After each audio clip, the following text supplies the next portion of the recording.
Good morning, Shabbat Shalom. So I want to start out by thanking Marcia and Sally and the Minyan Ruach leadership team for the opportunity to have a conversation with you this morning, which is going to be framed by the Torah verses we just read earlier. But before that, just a little bit of context. Akev, which we just read, is the third of 11 parshas in the book of Deuteronomy, or in Hebrew, Devarim.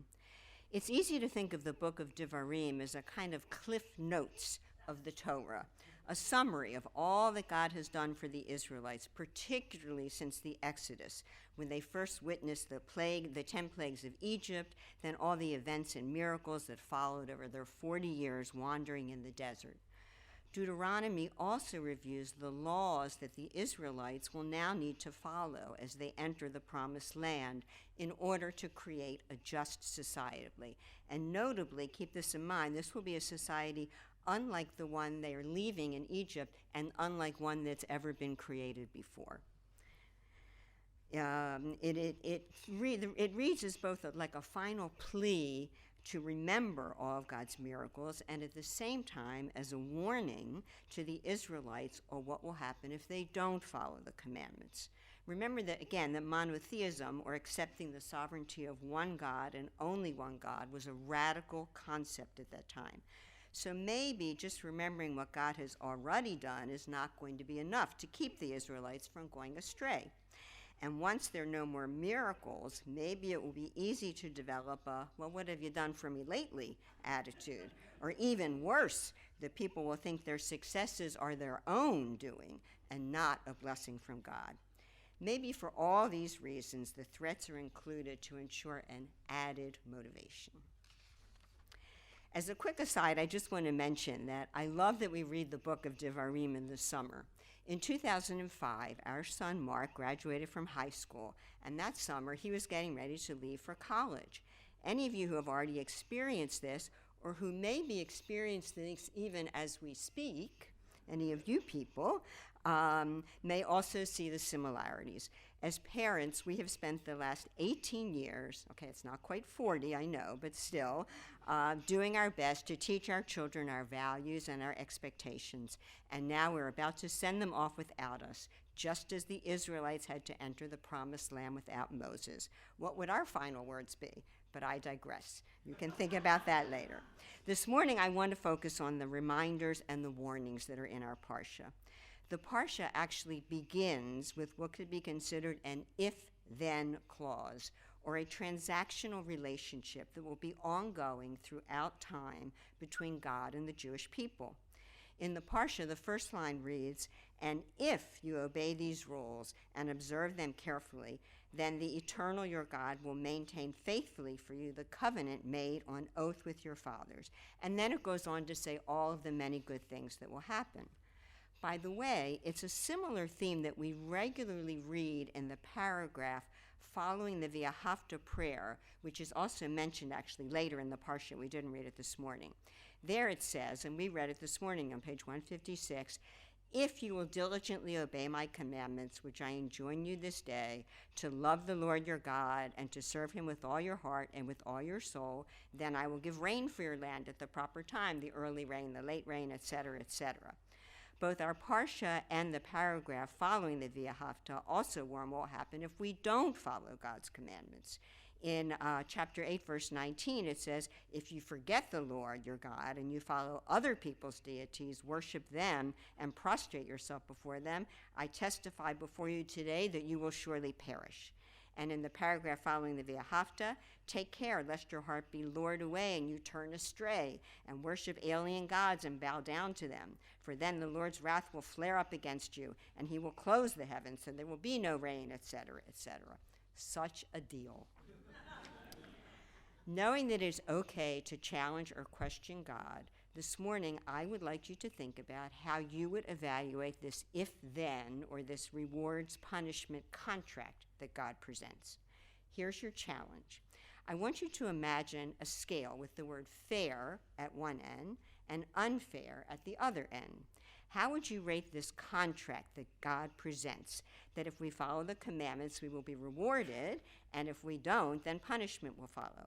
Is it more fair than unfair, or more unfair than fair? I'm not asking you to sort of say either or, but which way does it tip for you? Okay, so in which way? Okay? Are there any contract lawyers here this morning by any chance? Yeah, okay. So we'll get the final word at the end on the official, whether it's fair or more fair or unfair. We're going to do this in a way that educators, by the way, this one's for Danielle, that educators, by the way, call a think, pair, share activity. So first I'm going to give you 1 minute and to think of your response to the question. Okay, is this rewards punishment contract more fair than unfair, or more unfair than fair, and why? And just to clarify, thinking means no speaking. So it's 1 minute where you're going to just think of what your response is to that. Okay, and then I will let you know after a minute has passed, and we'll ask that you then pair up or find a small group to share your thoughts. Obviously, there's no right answer, and then we will have a chance afterward to share a few responses before we return to the service. Any questions? Okay, and for those of you out there who are watching and streaming, if you're home and with somebody, feel free to do this. If not, here's your 5-minute break to sort of go get another cup of coffee or do whatever makes you happy right now. Okay, so we're first going to start with 1 minute just to think, how would you evaluate this contract? And so please start thinking about that.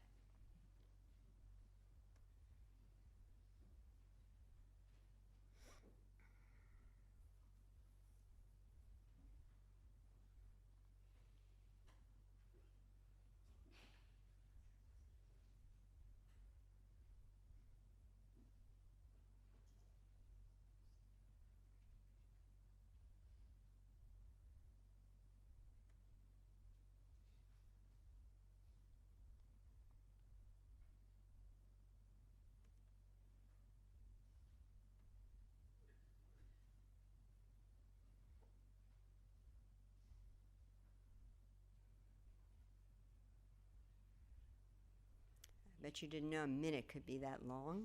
And teachers are encouraged to have wait times so that the first kid doesn't quick raise their hand and answer the question before anybody else can think. And that's only like 10 seconds, and it feels like an eternity when you're in front of a classroom. And they're like, at any rate, please find a group now and share your response. We'll take a good 5 minutes or so to do that.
you could start to wrap up your thoughts and we'll reconvene.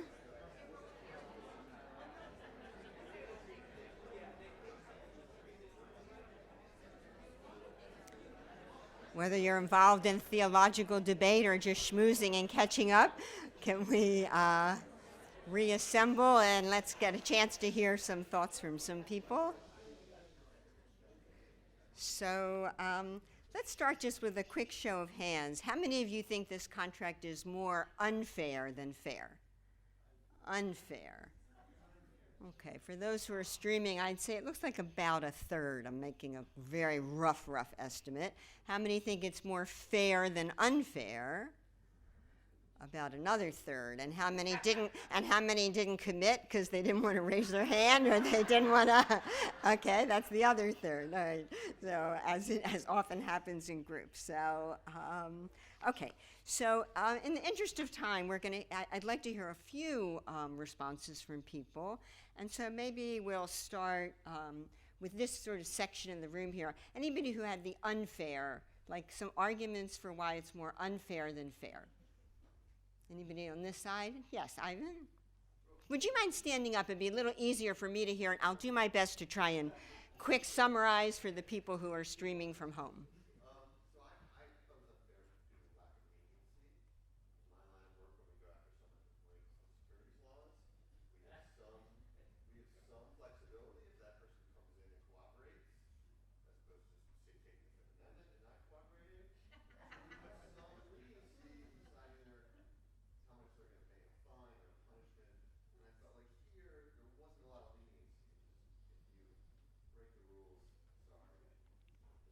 Okay. So from the lips of a lawyer, I'm assuming, are sort of, this is very cut and dry, black and white, whereas in the real world and in law, you can sort of finesse a little bit and make a little better compromise and without it being such dire consequences. Okay? Other arguments for unfair. Sue? Right, from the lips of another lawyer, we had part of our sense of unfairness was there wasn't really any opportunity for the Israelites to say, well, here's what I'd like to include in the contract. For example, going back to leniency, maybe like, you let Abraham see if he could find 10 good people in Sodom and Gomorrah, so maybe if 9 people violate it, it'll be okay. And there was no give and take and say, okay, let's have a little, do we get any say on any of these terms? Okay, so for those, again, at home or didn't hear that, Sue was making the point that it was more like dictatorial than a sort of an agreement of, okay, that's what you want, and now here's what we think is going to happen to make it work. No, like when Abraham would argue with God about, well, what if there are 10 people or 9 people? So there was no input from the people who had to inherit the contract. Okay, any other unfairs that people would like to say? Yes, Adam. Could you stand up, please, so everybody can hear you? I was thinking about it from the point of a parent to a child, where you say, if you do this, then you'll get this, and they say, that's not fair. Oh, honey.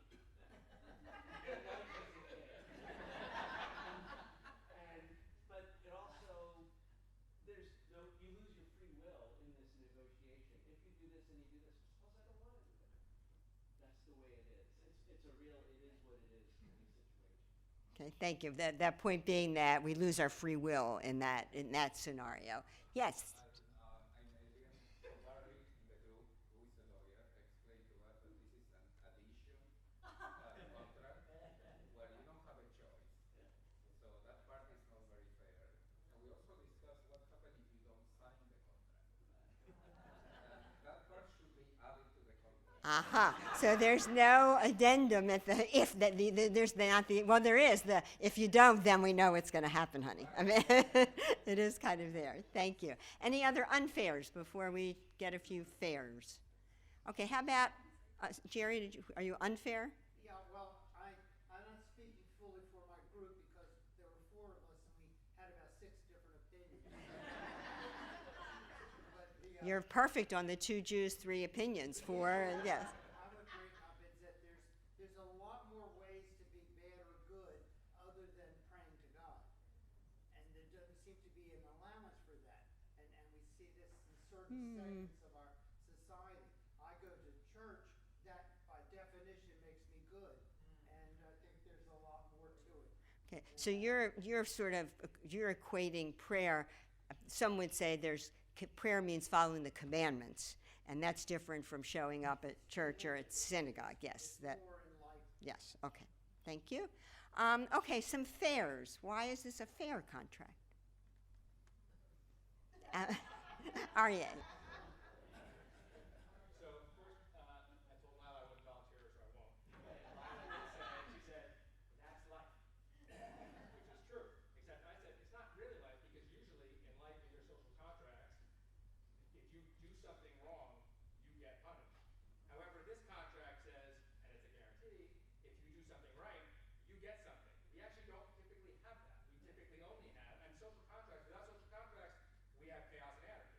So, I mean, if we can say, I think John Locke is unfair, or I can say that all the laws that Ivan has to enforce are unfair, but they're laws and those are the rules. And so, if we have these, without structure and without tenets, then we have anarchy. And there is leniency, as we know, because, first of all, we weren't so good most of the time, And we're still here. So, in reality, if you don't set a baseline and make it strict, then you will have all the fluff and all the anarchy. If you set it out this way, that is how life works, but with a guarantee of the benefit if you do it right. And at the end of the day, we know that there are passes that are given. Okay, so I'll try and summarize that Arye is saying that we need a structure, we need a constitution, we need laws that tell what's right and wrong, and that what is unique about this contract, however, is that that one doesn't tell us the reward necessarily for if we do it right. It just sort of more kind of we learn about or hear about what's going to happen if we don't. This one has both the reward and the contract, which tips it into the fair side. Is that okay? Jana. So I would thought it might be fair if it's directed internally. If you do good things, you'll feel good about yourself.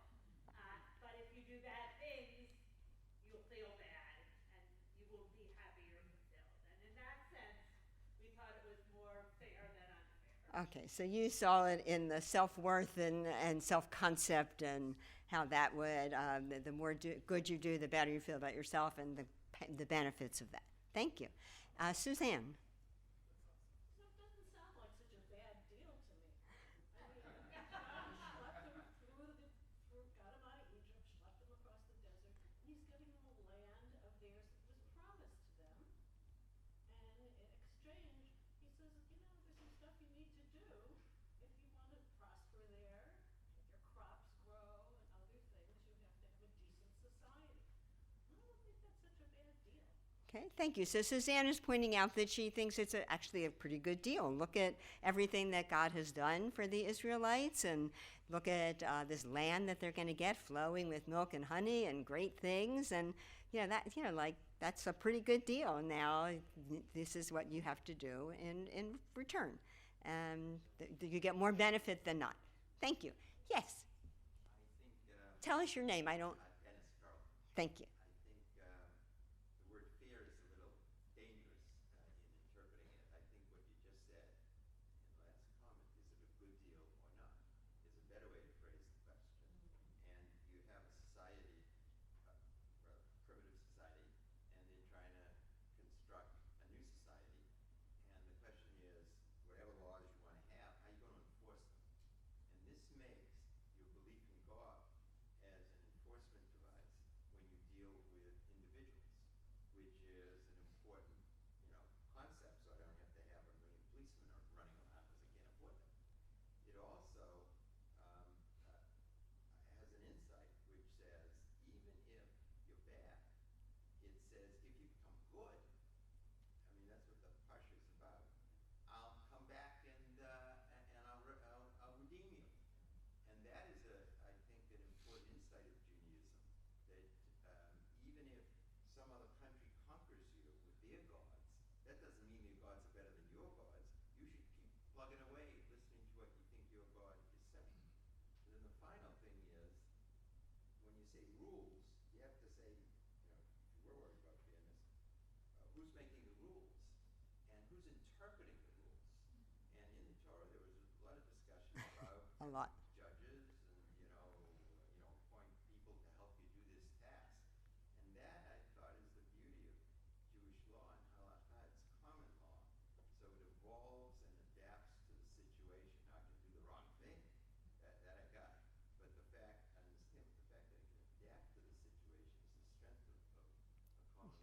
Okay, I'm going to do my best to summarize that, which is not going to be an easy task. But I think he's making the distinction between using the terms fair, unfair, and good, bad, replacing it with that, and looking at the implication of that, and taking the more, like I would say, macrocosm look at Jewish law, which we now have available to us, understanding how that has played out over time, and how that who makes the law and then who interprets the law, and all of those things, those not things, those kind of structures that are put in place are what is the positive, or what you see as something very positive about Jewish law.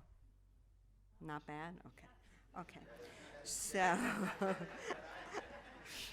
okay. So thank you for that. I appreciate hearing it, and I give you my take in case you're curious. I don't know if you are. I actually could make an argument both ways, and you have to remember I had more time to research this and think about it than you did. But some of the arguments I found for more unfair or bad, more fair or good, however you want to phrase that dichotomy, I learned that in most Reform and Reconstructionist prayer books, they omit the paragraph after the V'ahavta that is in ours, that rewards punishment thing, because the theology of rewards and punishment, specifically that natural disasters are a direct consequence of sin, is viewed as outdated, difficult to reconcile with modern morality, or problematic. To the best of my knowledge, they have not, however, taken it out of their Torahs. I don't think they've cut out that verses from there, but it is not in their prayer book. Second, there are already so many examples that we all have heard or experienced ourselves of how the righteous suffer and the wicked may flourish. So that sort of goes against the grain of this. And finally, and I think we've alluded to this a little bit, the reward-punishment model ignores the reality that life is a process of growing. And we grow up, we grow older, we grow wiser sometimes, and that personal growth and transformation at times means we stray from our path, or we stray from God's word to journey to the unknown and forbidden places. So for all those reasons, it's unfair to punish for that. And now 2 rationales for why it is more fair or more good. The first one is in a metaphoric way. And think about this a minute. The contract, the contract is like love in our personal relationships. And if you think about that, if you love someone, if you love your spouse, your children, your parents, then you want to do things that you know will please them. And the results are the reward of a more mutually fulfilling relationship. It follows then, if you love God, you want to do things that will please God, which in this case means following the commandments, and that can lead to a more fulfilling relationship with God. And on the other hand, if you don't remember to actively show love to the people you care about, there is some degree of punishment of a less fulfilling relationship, and the same could be true for our relationship with God. So that's reason number 1, kind of the love, do things for people you love. The second one that is that in the V'ahavta, in the first part, the you appears in the singular form, as in you, each one of you individually shall love the Lord your God. But in the paragraph that follows, that contains the warnings, the consequences are presented in the plural form of you. It's not like the rain is going to be withheld from the heavens from your field because you didn't follow the law, but your next door neighbor did, so it is going to rain on his field or her field, okay? So that's not going to happen. The message is that to avoid the consequences, we all have to commit as a community. And so my personal takeaway from this is that the more we each individually do God's will, the more we will want to do, and the more, it's kind of a little similar, I think, to what Jana was alluding to from that group's perspective, and the more potential we have to then influence others to do the same. And remember that many of God's commandments describe the laws the Israelites will need to follow in order to create a just society, a society unlike the one they are leaving behind. And if we think about all the laws, some people think about, keep kosher or go to, observe Shabbat, which, yes, are all there, but all the laws about, honest weights and measures and keeping a slave and welcoming the stranger and all the things that, all of those that are helping to create that better society. And so you could argue that the more we follow those laws, the better chance we have to continue the task to create a better and more just world. And what an amazing reward that would be. And the consequences or punishment for not doing so just might turn out to be a society that's less strong and less united. So I'm on the more fair or more good than not good side. Happy to continue this discussion with anybody after the service today or over tuna and the kiddush.